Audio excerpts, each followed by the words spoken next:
Hello, I'm Alexandra, and in this video, you will find out about how I help ambitious professionals thrive in their current role and then progress to the next one. Let me first warmly welcome you. You're here because I sent you this video before we chat about how I might support you. A client or a friend of mine recommended you check me out because they think I may be relevant to you at this moment in your career. You might also have found it on LinkedIn because you have been checking out my content. Lastly, you read or someone sent you one of my articles on Medium or on another publishing site. I hope this video answers most of your questions. That way, when we connect, we can focus on you. There's a lot here, so you may want to have a pen and a notepad ready so you can note down what resonates. Let's delve right in. Here is what I offer. I support ambitious professionals to thrive in their current role and then take their career forward as much as they wish. If you believe work is as much about performing and delivering as it is about thriving and enjoying, then you're in the right place. If you believe in yourself and wish to advance your career, to build a good life for yourself and your loved ones, but also to contribute your talents to others, then you're in the right place. As a matter of fact, let me share here with you who are the people who both enjoy and benefit from working with me. My clients have a track record of success. In fact, many are high achievers who are completely unused to workplace challenges that they cannot overcome by themselves. And yet, here they are, stuck, overwhelmed in some cases, befuddled always. They want to understand not just what is going wrong, but also why. My clients are also shapers. That means they like to shape their lives. They are autonomous and independent, and they decide and then they act. That's why being stuck is so unfamiliar and frustrating. If you're watching this video, this likely means you too are a shaper. That word resonates typically with each and every one of my clients. Unsurprisingly, therefore, my clients are energetic and self-driven. They have a lot of what is called activation energy. Importantly, my clients like to learn. They want to learn what works. They want to develop the right skills. That means they are open-minded and happy to consider new perspectives. That makes them courageous when something matters and willing to try new behaviors. I recall a talent recruiting and branding senior executive I worked with whose warm heart got in the way of giving helpful feedback. Because she dreaded those difficult conversations, she acquitted herself poorly, leaving her teammates confused and even demotivated. And then there was this high achiever, a very competent lawyer, co-heading a team with someone he simply never saw eye to eye with. Soon enough, he started thinking he should leave before the stress of it all burned him up. What a loss of talent that would have been. And also, the senior coder who risked being passed up for a promotion because her task focus had her manager thinking she surely must lack any managerial skills. And finally, last story, but I could go on. The high-performing financial controller working all hours and yet clearly undervalued.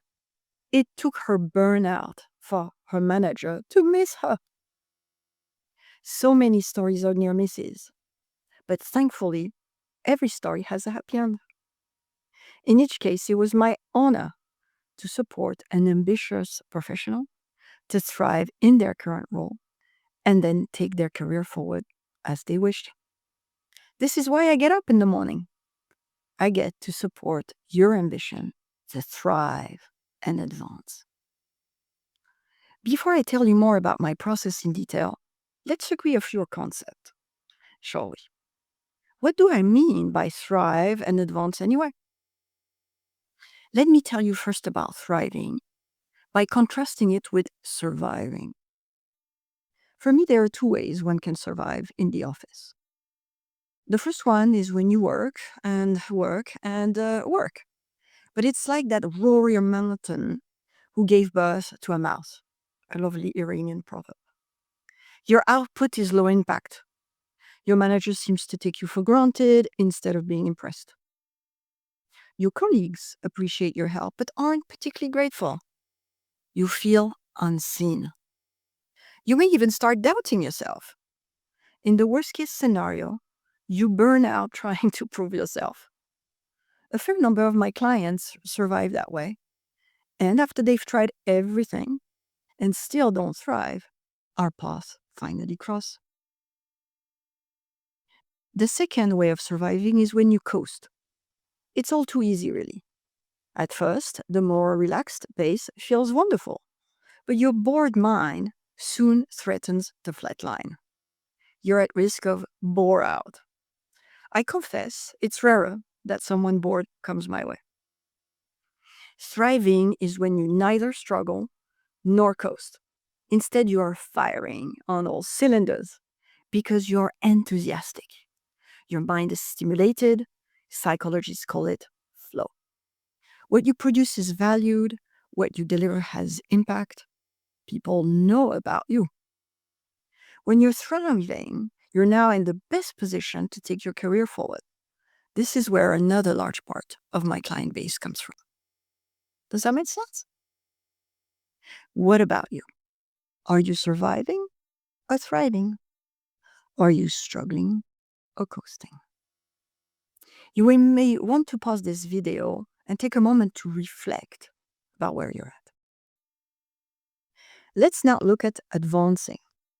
Here is how I think about a typical career journey. This is my career arrow, as I call it. At the risk of stating the obvious, we all start as direct contributors. That's when an individual is rewarding for delivering results in a specific context. Some direct contributors will opt to steer clear of management responsibilities and position themselves instead as a deep expert rewarded for a very specific expertise. Many direct contributors, however, ambition to lead other direct contributors in due course, and they become a first-time manager. That transition often starts with some supervisory responsibilities over colleagues' deliverable. And then the first-time manager discovers how to guide others as individual direct reports, but also as a team with very specific, unique dynamics. When successful, they are recognized as an experienced manager after about 3 to 5 years. And typically then rewarded with larger remits. At that stage, it's time to learn the difference between management and leadership. That's the step from manager to leader that we all hear so much about. Influencing skills become not just crucial, they are of the essence. Having demonstrated their leadership, they are invited to mentor other leaders, and they become a manager of managers. This is when they have the opportunity to start shaping their organization's agenda. Their ability to both articulate and execute a strategy may earn them eventually a promotion to a senior executive role, a business unit head, or C-suite role, where they make high-level decisions that impact the whole firm. Does that also make sense? Now, can you place yourself on this arrow? And where do you wish to be? And if then, in your current role, are you thriving? And if not, what's holding you back? At any rate, do you have a career plan? And here I'm not just asking you about how far up the corporate ladder you wish to go, but also about whether you know what it takes to move up. Let me answer at least part of this last question with this enriched graph.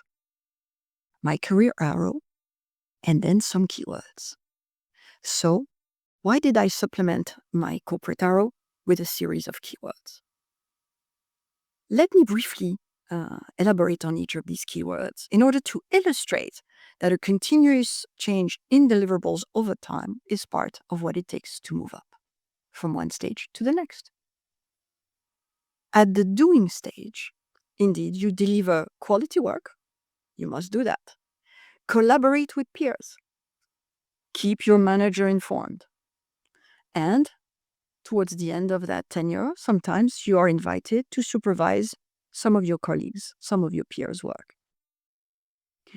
At the first-time manager stage, it's all about enabling.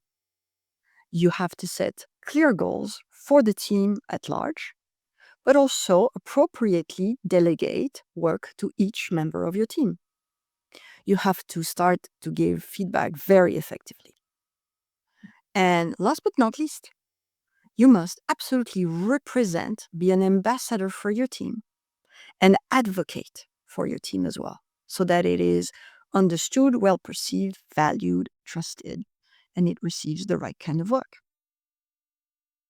And on to the experienced manager level, where there you start to lead. That is that famous step from manager to leader. And here you shift from goal setting to visioneering, one of my favorite Americanisms. You shift from delegation to empowerment of your team members. You start to use standardized processes to create leverage. And finally, as I said, influencing skills become of the essence. And so here, stakeholder management is where it really matters. Then on, the manager of manager, where you scale because you lead those who lead. You must align multiple teams now on shared goals. You coach effectively those sub-managers. You're building a leadership bench. You drive cross-functional results and efficiencies, and you get to shape organizational structure and resources. Last but not least, for those of us who wish to go all the way, the senior executive role, where you lead strategy. That is, you craft a vision, you allocate capital in order to make it possible. You build key partnerships externally with, for example, regulators, even sometimes competitors, suppliers, and the like. And importantly, that ambassadorial role that I told you about, and which starts early on at the first-time manager level, it develops into the capacity to tell the story, to shape a narrative, and to develop the reputation of the firm such that you safeguard at least, but also even better, enrich the culture and the long-term viability of the firm. When you consider this evolution, you notice that the key shift is that your value creation moves from personal output to enabling at ever greater levels. That means that your success increasingly depends on your relationship skills. At the direct contributor level, you need to collaborate well, otherwise your attitude problem will impact your performance rating even if your delivery is stellar. The moment you manage and then lead, you deliver through others. You deliver for the firm thanks to your capacity to attract, motivate, retain, and develop talented staff. You deliver for your staff too, via your ability to be an ambassador and, as I said, an advocate, so that your team feels valued and rewarded. Your department is recognized for its contribution, and at the senior level, your company enjoys a strong brand reputation with clients, partners, shareholders, and investors. I hope I explained what I mean by thriving and advancing clearly enough. And so, yet again, are you thriving? Are you where you want to be on that corporate arrow? And do you know where you are going? As I shared, my clients are self-directed achievers who have tried everything in order to thrive and advance. Otherwise, they wouldn't come to me. For example, they approach their manager and ask for more autonomy or more interesting work or to be put up for promotion. But nothing happened. Some even dare to escalate their issue with their manager's manager or with HR, but nothing happened. Worse, they sometimes had no one to speak to, often about a difficult client or colleague. In case of an unsupportive manager or an organizational roadblock, self-help is typically not enough. By the time we meet, they are typically at their wits' end. They want to stop wasting their time trying to figure it out on their own. They are ready to invest time, effort, and money into guidance that will finally get them results. Do you recall that my clients are also shapers? As such, they believe they can shape their reality. That makes them ready to take a gutsy look at themselves in order to reshape a life which is currently resisting all their efforts. My clients get to inspect not just what they think, but how they think, and sometimes even why they think as they do. They learn new thinking habits and how to re engineer their behavior. They become able to reshape their reality and live a more fulfilling life at work. More money, more self worth, more sleep, more fun, more enjoyment in and outside of work. Would you like some of that? Here is what I know. Promotions mostly fail due to a deficit in the relational capacity required for the next stage.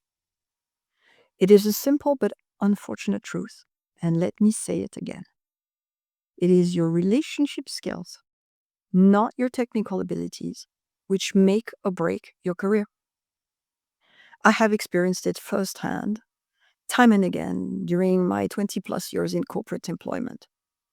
I recall that in my first months, I worked late every day because I hadn't identified spreadsheets to refine. But when I had my first appraisal, my manager didn't know because I hadn't kept him informed. I hadn't needed his support. I hadn't wanted to disturb him. I had made myself invisible. Never again. Hard graft without the spotlight doesn't get you very far. Now, even as an experienced manager and later a manager of managers, I could never let go of contributing directly. I always had to have my own projects. In my early years, the mistake I made was confusing review with redoing. I would correct my team's work in detail. As I was then told, you have to let them own the work. I wasn't giving my team the gift of autonomy which I was claiming for myself. I got a horrible 360 report. I had to learn to trust. I had to earn their respect. As you see, at first, I just learned from my mistakes. I would mess up, reflect, adjust, make another mistake, and so on. If I have an origin story, it takes place in a credit committee. Not my first one. The one during which I stopped just pushing the numbers, just arguing the financials. The one during which I started to incorporate what I knew of the people around the table into my presentation. The one where I prepared how I would show up, not just the data I would comment on. To this day, I love being prepared. From that day on, though, I prepared the who alongside the what. As I shared earlier, I've now been observing it for about 15 years as an executive coach, working with folks at all levels of the corporate ladder in a large variety of industries. And you too, I'm sure, you've most probably seen colleagues get promoted whom you, in fact everyone, knew to be less technically competent. If you think that was unfair, think again. These people did deserve their promotion. And that's because they had the skills that you lacked. Those relationship skills which enabled them to stand out, to be recognized, and thus to be promoted. At the risk of sounding like a broken record, let me put it a third way. Your career stalls because you lack the relationship skills to progress further. Most people you think got promoted ahead of you unfairly have the relationship skills to advance their career. And sadly, that relationship skill gap won't just hold you back. It will start affecting you in the here and now. Let me count the ways. Before you're passed up for a promotion, you get that sense in your gut of your career stalling. Your productivity dips, your results drop, your reputation suffers. If you're a manager, you could also start to lose some talented staff as your team performance dips, your confidence erodes, and you start bringing your problem home because that's the only place where you feel you can safely vent. Soon, your better half is hurting too. You lose sleep. You lose that salary increase. You lose that bonus uptick. You lose control over a big portion of your life. Beyond the career impact, the family, social, and health implication of difficult relationships at work cannot be understated, much less ignored. While you may still be able to perform, you will only survive, like Gloria Gaynor, but you won't thrive. Let's consider that career track arrow again. Not everyone ambitions to climb the corporate ladder all the way, but most people ambition to progress beyond their first role.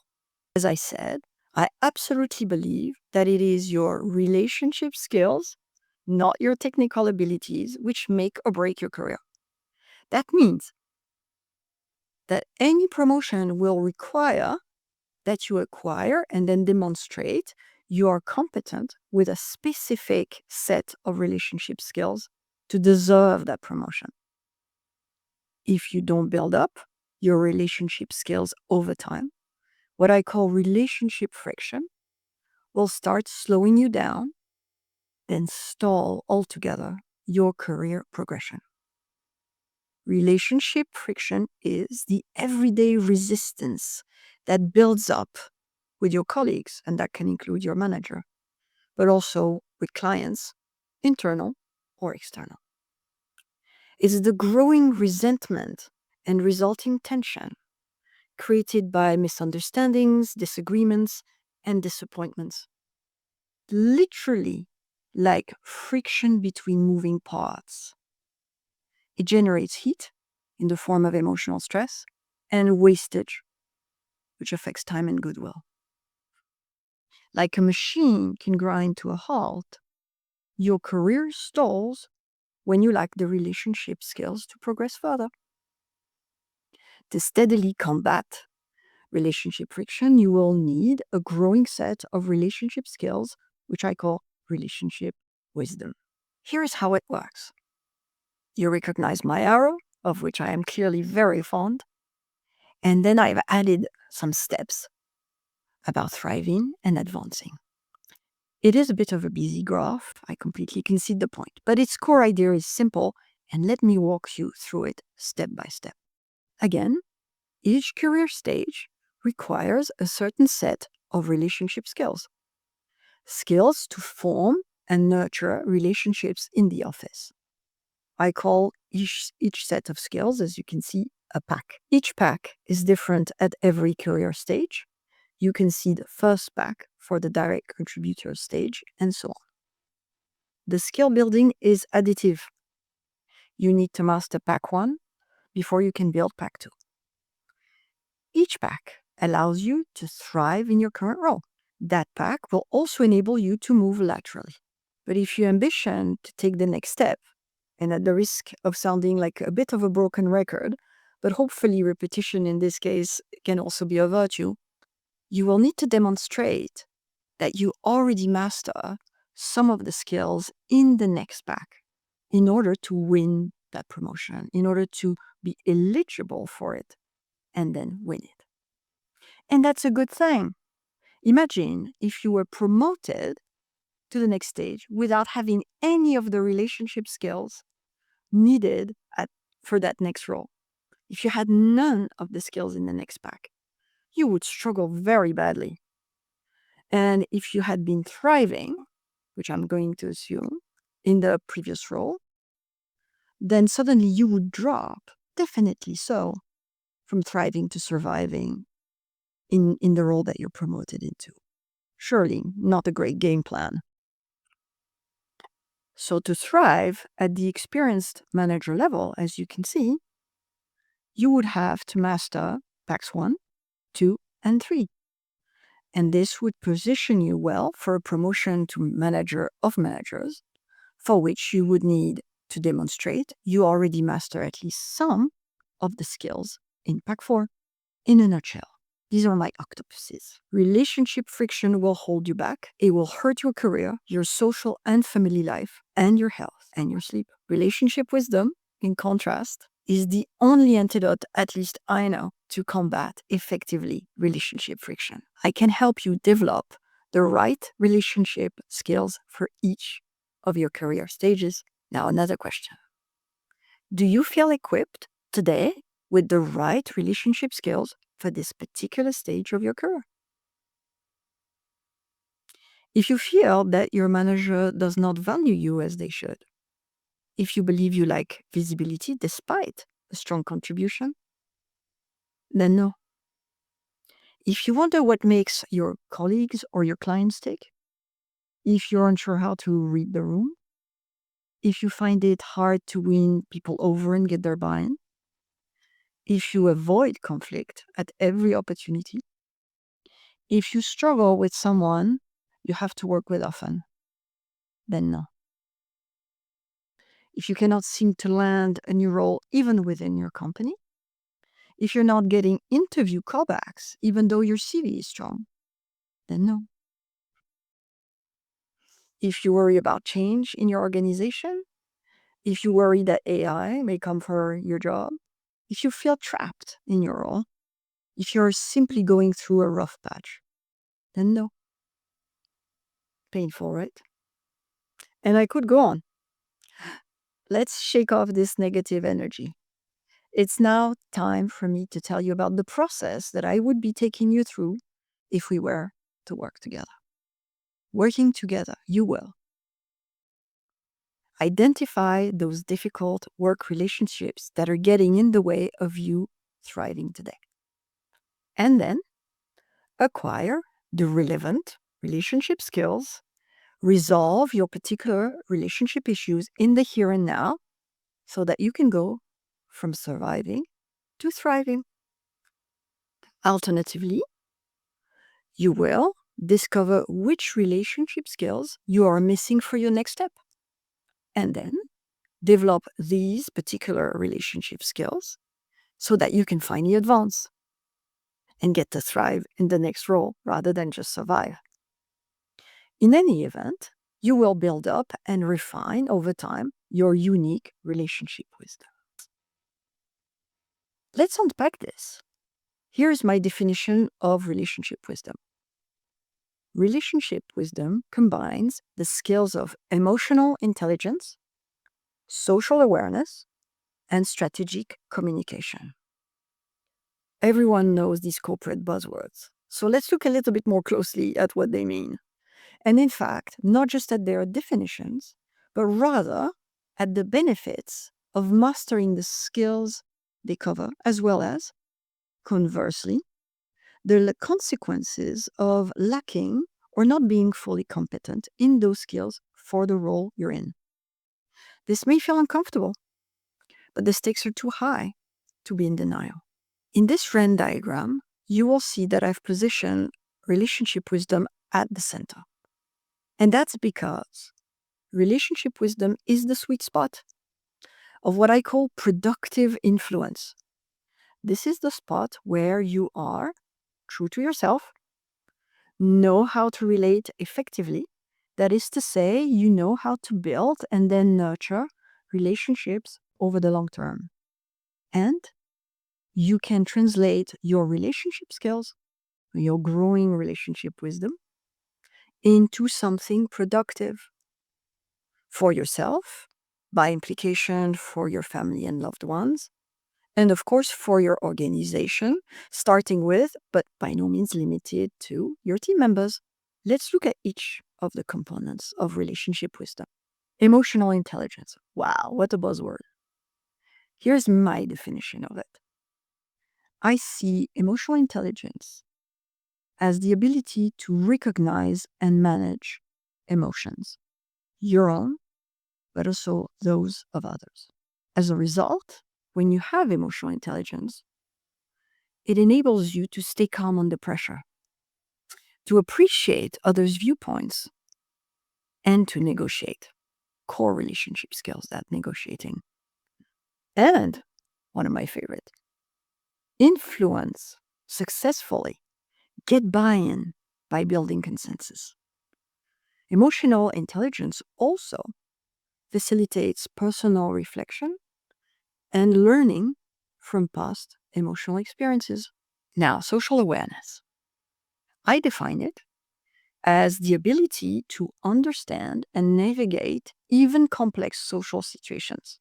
Social awareness enables you to recognize social cues. It is how you read the room. And it is also thanks to social awareness that you can show others you appreciate how they think and feel in a shared context. With your social awareness, you can even help others relate better among themselves because you master group dynamics. This is how you showcase your personal leadership brand. Last but not least, strategic communication. I define it as the purposeful use of communication to achieve one or more specific goals. Strategic communication enables you to craft effective messages which resonate with your audience and win them over. Strategic communication is also about ensuring that you get feedback on an ongoing basis, which allows you to refine and tailor your messages. And yes, you need all three. Because this is what happens when you have only two of the three building blocks of relationship wisdom. When you only have social awareness and strategic communication, you are influential but not trusted. Professionals with social awareness and strategic communication can handle social situations and communicate effectively. But they have difficulty both understanding and managing emotions, whether it's their own or others. This lack of emotional intelligence makes it hard for them to form deeper bonds and therefore to earn other people's trust. Can you think of a colleague like that? Now, when you have only social awareness and emotional intelligence, then you are appreciated but not influential. Professionals with social awareness and emotional intelligence can build trust and develop deep relationships because they do understand emotions and can even empathize. However, they find it hard to influence because they don't know how to adjust their communication for different situations or audiences. They lack strategic communication as a skill. Can you think of a colleague like that? And now, when you have only strategic communication and emotional intelligence, then you are influential one-on-one, but not one-to-many. And that's because professionals with strategic communication and emotional intelligence connect well with others because they can understand and manage emotions. They have emotional intelligence. However, social situations will easily throw them off. It's the lack of social awareness. And they will be thrown even by situations that are not that complex because they simply can't read the room. Can you think of a colleague like that? And what about you? How do you rate your emotional intelligence, your social awareness, and your strategic communication? Let's take another moment to regroup. Are you thriving or just surviving at work? What stage of your career are you at? What hopes do you have to advance? And when you consider your work relationships, those that are supportive with allies versus those you struggle with, what relationship wisdom skills are you already competent in? Do you know when to dial them up or to dial them down? There is something called strengths over youth. And what new relationship wisdom skills would you benefit from developing, from learning about, so that you may advance? Are you ready to free yourself from relationship friction? Are you ready to thrive and advance? If so, here are my 7 steps to structure our conversations, your thoughts, and your journeys from relationship friction to relationship wisdom. The steps are: unpack, illuminate, make sense, take responsibility, imagine, execute, open up, and again, an upward arrow. Working together, we will spend time in each step, going at your own rhythm. We may at times double back if needed. It's not a very linear process, but it is a structured and repeatable process, which you'll soon master and be able to use on your own, of course. Let's look at each step a little bit in more detail. Unpack. What's going on? Really? What are the particulars and the forces at play with that difficult relationship? The tools we might use at this stage of the conversation are a stakeholder map. One of my favorite ones is the responsibility pie, conflict mapping, and SWOT analysis. You know SWOT: strengths, weakness, opportunity, and stress. And another one of my favorites, if I'm honest, the Johari window. Illuminate. At that stage, we make clear the relevant relationship dynamics of your particular situation. The tools there could involve contextual mapping, perspective analysis, emotional dynamics, neurobehavioral modeling. Wow. Value clash, personality conflict. Makes sense. At this stage, the blockage or blockages reveal themselves: what they are, why they are, and how they manifest. And here, what started as scattered puzzle pieces starts to coalesce into a vivid display of your relationship challenge or challenges. The benefits start to accrue really significantly at this make sense stage. And they are clarity, because you have clarity about the specific aspects of the situation you find yourself in. And also perspective. Your perspective starts to shift. And so you're ready to take responsibility. This is probably my favorite stage, if I'm honest, because when you can see others' viewpoints, you are now able to own what you have been contributing to the situation's dynamics and blockages. The benefits is you give yourself the means to resolve your issue thanks to insight into your behavior. And also, you become less reactive. Typically at that stage, the stress that you have been feeling about this difficult work relationship, that stress abates. You regain productivity and focus. That's a good stage. And then you're ready to imagine. You can picture a different future. Now that you have a new way of thinking about those challenging relationships, you can envision new ways of being. And this is where you will typically learn more effective communication strategies, including conflict resolution, influencing. This is also the stage where you start to craft your own change narrative, because it will use it to energize you, sustain you going forward. And that's because you're ready to execute. You go back into the jungle. And so we will together articulate some actionable steps. They will be baby steps if they need to be. Easy. And you're able at that stage to both listen actively and communicate appropriately, no matter the context of the audience. Woohoo! The benefits is that your new behavior has a waterfall effect. Imagine a chessboard. You are one of the pieces on that board, and you move that piece yourself differently. You start playing a different game. Obviously, the other player will have to move their pieces differently as well in response to you. You have regained agency.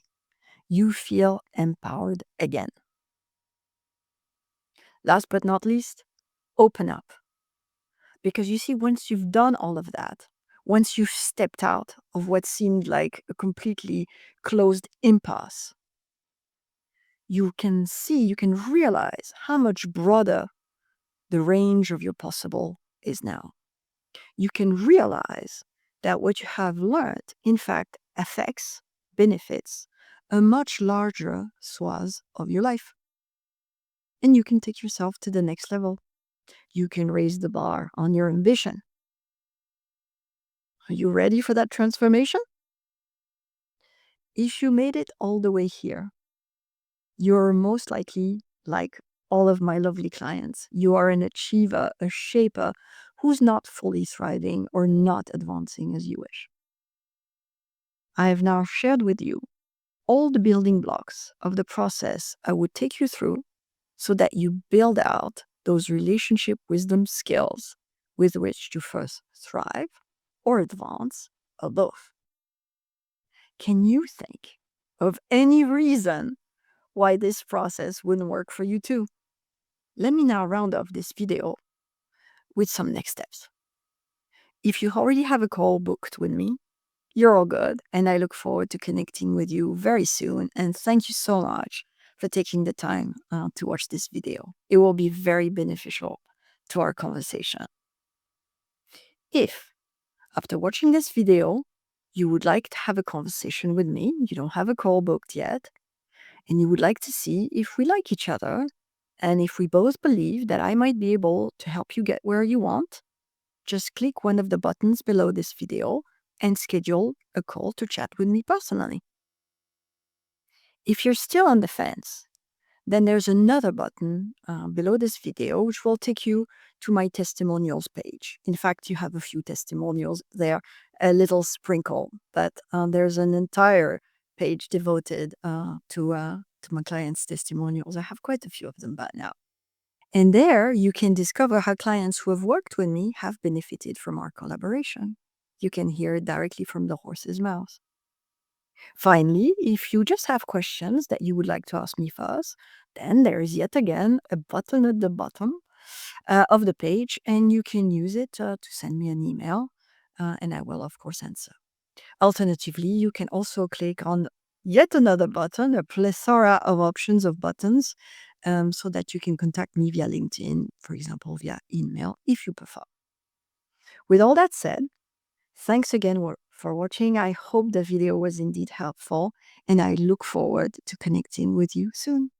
Bye-bye for now.